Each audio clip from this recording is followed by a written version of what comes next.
welcome back to Once Upon a Tiny Farm. My name's Drew, and today I am cutting a row of my Salanova lettuce, the foundation mix.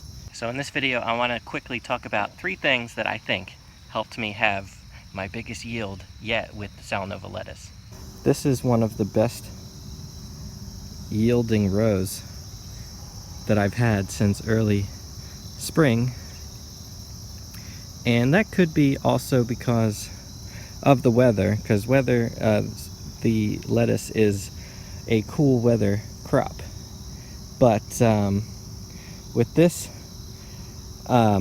row cover with holes here spaced about 6 inches apart, it's very intensive spacing to prevent weeds, because this is our first year as a farm and we had a lot of weed pressure. So the weeds, they will, depending on what kind of weeds, I guess, they can draw some of the nutrients in the soil, I guess, away from the lettuce, and we don't want that. We don't want the weeds competing with the lettuce. So that is one big thing about this row. The second thing is what I talked about in one of my last videos, is these low tunnels. So this has been, for the last 3 weeks or so, it has been under a poly low tunnel, and that has definitely helped keep a nice environment inside there, even with the nice weather that we've been having lately. So row cover coupled with the tunnel. And one more tip I wanted to talk about with the Salanova that I learned the hard way this year, specifically in the middle of the summer when things started to bolt. So over here you see I have them about 6 inches apart in this row, and this is a key step that I didn't take the time to do. Man, this is another step that you should do. Pull these weeds out around. But a key step that I didn't do when I first started was, after this has just been cut, and a lot of these lower leaves I would leave, and the lower leaves that are still good, I mean, you have to check and pull around, but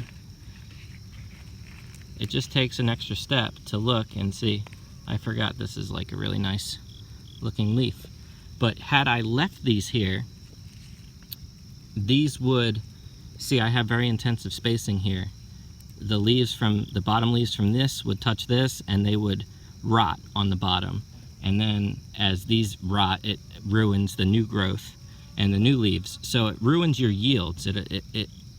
When you don't take this extra step to remove after you cut the top, you're missing out on yield, because things like this, if these leaves touch these leaves, they'll eventually start to rot on the bottom and ruin your new growth, and that's not good. So the row cover definitely helps with the weeds, and you can help yourself have more of a yield and less of a problem by getting a lot of these lower leaves out, so you don't have any kind of fungal things happening and ruining your new growth. So that's a big lesson that I learned. It took me almost my entire first growing season, but I will probably, after I finish cutting the rest of this row, I will probably come back real quick and look around all these bottom leaves and grab a few more extra leaves for the salad mix this week. And obviously any ones that are already not looking that good, you just pick them and get them out of there. Alright, so that's it. That's going to wrap up this video. Hope it was helpful to anybody that might be growing Salanova for the first time, like me. Learn from some mistakes I've made and things that I've learned to have the best yield on your Salanova. So, alright, thank you for watching this video. Please subscribe to our channel if you're new here, and like this video if you thought it was helpful. Thanks for watching, and we'll see you next time.